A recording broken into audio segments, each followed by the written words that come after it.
Você já deve saber que eu tenho várias adaptações de histórias reais no meu catálogo, né? Assim, várias mesmo, desde biografias impecáveis até histórias que são levemente inspiradas em acontecimentos reais, ganhando, digamos, contornos um tanto mais dramáticos dos fatos. Euzinha separei 10 dessas histórias, entre filmes e séries, que foram inspiradas em fatos ou personalidades reais. E tudo isso é apenas uma amostra do que eu tenho para contar.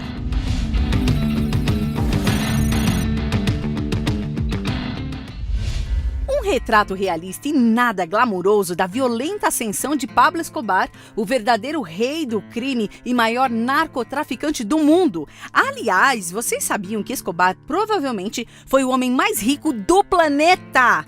Pois é, o cara ganhava tanto dinheiro que mandava até enterrar, espalhando uma verdadeira fortuna colômbia dentro. Além dos fatos absurdos como este, a gente fica mesmo surpreso com o tamanho do poder que um homem sozinho conseguiu alcançar. Pablo era a lei, e a lei era na base de uma escolha bem simples: grana ou chumbo. Claro que a história não acabou bem para esse chefão do tráfico, que virou uma pedra no sapato até da DEA, a Agência Antidrogas dos Estados Unidos. Aliás, o governo americano interferiu bastante nessa história toda. Mas a guerra às drogas pode até ter retirado o Pablo da jogada, mas como Narcos México bem mostra, ela está longe de acabar e é muito mais complicada do que parece.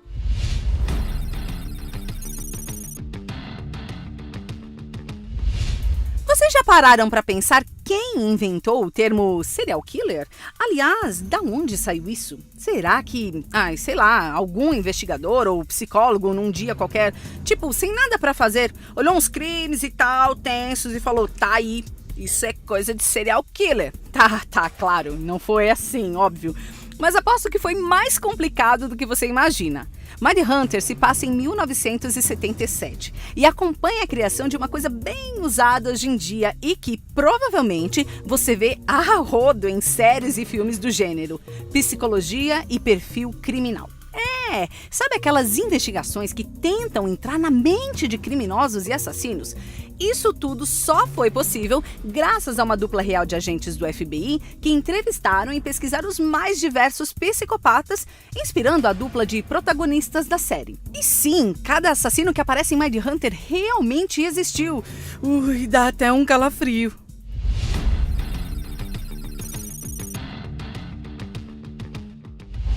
Bom, infelizmente essa é uma história bem real, que retrata uma das maiores injustiças já cometidas nos Estados Unidos, fruto de um sistema falho e preconceituoso.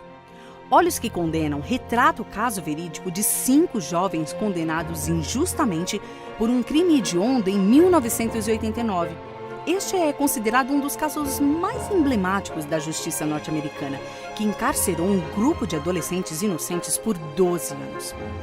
Olha, esse é um título difícil de assistir, ainda mais quando pensamos na dura realidade dos fatos e nas famílias que foram destruídas por um erro da justiça. Mas cada capítulo dessa minissérie, gente, vale muito a pena. É um soco no estômago? É. Mas é uma história que precisa ser contada.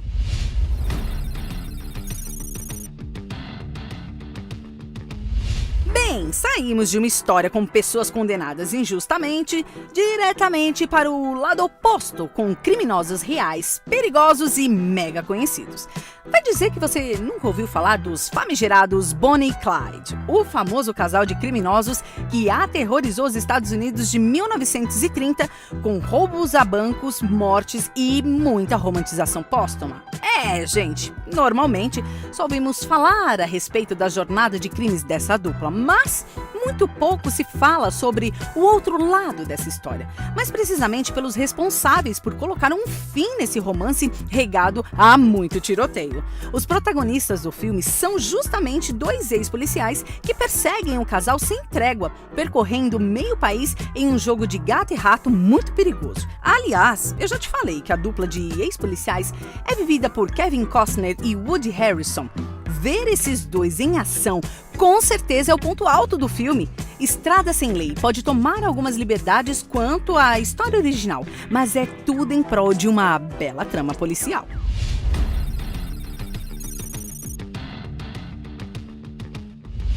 O Menino que Descobriu o Vento conta a incrível história de William Kankwamba, um garoto de apenas 13 anos que mora no Malawi, um pequeno país da África Oriental. O grande problema mesmo é que o local que ele vive passa por dificuldades constantes, que acabam transformando a vida de todos em uma verdadeira luta. E, para piorar ainda mais, sua região é atingida por uma seca terrível que devasta plantações e acaba com quase toda a fonte de alimento. É aí que William decide tomar uma atitude. Tá, mas o que um simples garoto pode fazer diante de um cenário desses? Ora, estudar, é claro. E estudar muito. William se enfia na biblioteca local de sua vila e começa a aprender sobre engenharia eólica. Sim, engenharia eólica, assim, do nada. E ele faz isso sozinho mesmo, é um verdadeiro autodidata. Utilizando apenas os livros disponíveis, William consegue construir um moinho de vento e um sistema de bombeamento de água. Não, sério, ele fez tudo isso de verdade, hein? Chamar esse filme lindo de inspirador ainda é pouco.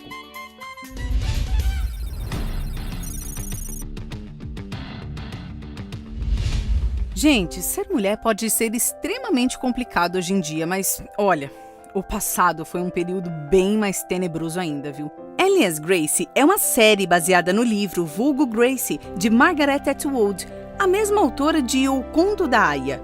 Só que, diferente do futuro distópico de sua obra mais conhecida, Alias Gracie trata de uma história real. A trama se passa no Canadá em 1894 e gira em torno de Grace Marks, uma jovem de 16 anos que é acusada de cometer 2 assassinatos, o que custou a ela a pena de prisão perpétua. Se ela é inocente ou culpada? Bem, vou te falar que a série não se importa muito em responder esse tipo de questionamento, preferindo nos fazer pensar sobre padrões de gênero, principalmente o impacto que o crime causou na sociedade e o julgamento de atos violentos cometidos por mulheres. Com muitas perguntas sem respostas, só uma coisa é fato nessa minissérie. Caramba, que época terrível para se viver, principalmente quando se é mulher.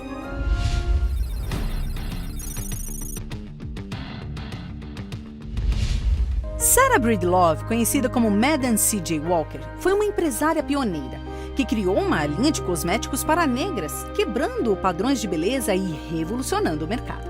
E olha, Sarah teve uma vida muito difícil, hein? Nascida em 1867 e filha de escravos, ela ficou órfã com apenas 7 anos de idade, se casando e engravidando aos 14, apenas para ficar viúva aos 20. Além disso tudo, Sarah ainda começou a sofrer de calvície, o que acabou com a sua autoestima.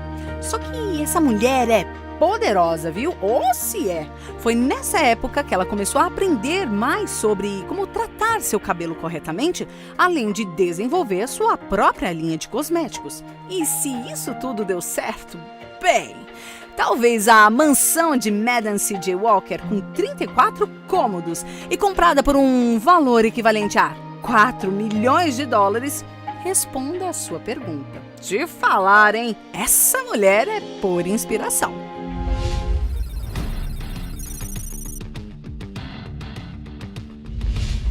A premissa de 18 presentes é a seguinte.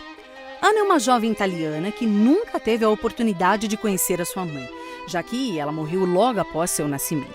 Só que, sabendo de sua morte, a mãe de Ana deixou diversos presentes prontos, um para cada aniversário. Ah, e cada presente ainda vem acompanhado de uma cartinha linda, cheia de amor. Ou seja, são 18 presentes e cartas entregues por 18 anos. Isso é que é planejamento avançado. É muito fantástico pensar que essa história linda, contada de uma maneira tão sensível, é real, né? Dizer que é emocionante ainda é muito pouco, na verdade. Assim, só de lembrar da história, eu já quero chorar. E essa premissa é realmente verdadeira. O filme é baseado na história da italiana Elisa Girotto, que, diagnosticada com câncer de mama avançado, decidiu botar seu plano em prática, preparando presentes para sua filha até que ela atingisse a maioridade legal. Elisa morreu aos 40 anos em setembro de 2017, pouco depois de Ana completar 1 ano de vida.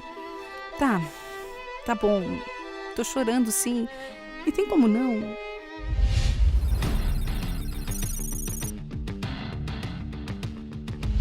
E Inacreditável é uma minissérie de 8 episódios que aborda um tema bem delicado, baseado em um caso real de 2008, que ficou conhecido graças a uma famosa matéria vencedora do Pulitzer, que é tipo o Oscar do jornalismo. E olha, é um caso delicadíssimo mesmo. Mary é uma jovem que relata um estupro sofrido dentro de sua própria casa, por um estranho mascarado.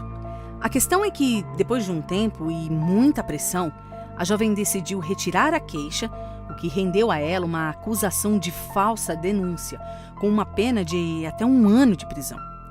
A história toda é problemática desde o início, principalmente pelo modo como seu caso foi tratado, desde o intenso interrogatório até a desconfiança que sofreu do par de detetives homens encarregados de solucionar o crime.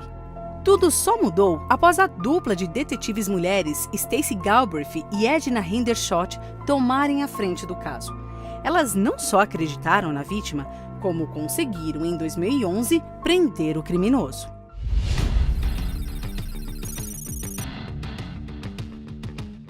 E o último da lista é feito para encerrar o seu dia de um jeito bem mais alto astral. Ed Murphy interpreta Rudy Ray Moore, também conhecido como Dolemite, um dos mais influentes e importantes diretores do cinema negro norte-americano. Aliás, não é só do cinema não, hein? Ele é também considerado uma peça fundamental na criação do hip-hop. É incrível ver o crescimento de Dolemite ao longo do filme, que retrata sua vida, carreira e até filmes com muita fidelidade. De comediante e músico frustrado para estrela do cinema e fenômeno cultural. Talvez você nunca tenha assistido a um filme dele na vida, mas com certeza já notou muito de sua influência, desde música até a moda. Meu Nome é Dolemite é uma homenagem carinhosa que respeita demais a personalidade por trás de tudo isso, entregando um filme que é, ao mesmo tempo, engraçado e poderoso.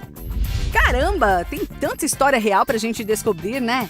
Mas o importante é sempre espalharmos experiências verdadeiras pelo mundo. Algumas são inspiradoras e alegres, já outras são assustadoras, tristes e até revoltantes. Mas o importante é seguir compartilhando as mais diversas vivências, construindo e semeando empatia. E você? Qual é a sua adaptação favorita? Se você curtiu, dá aquele like no vídeo e conta pra mim qual foi a história que mais te inspirou.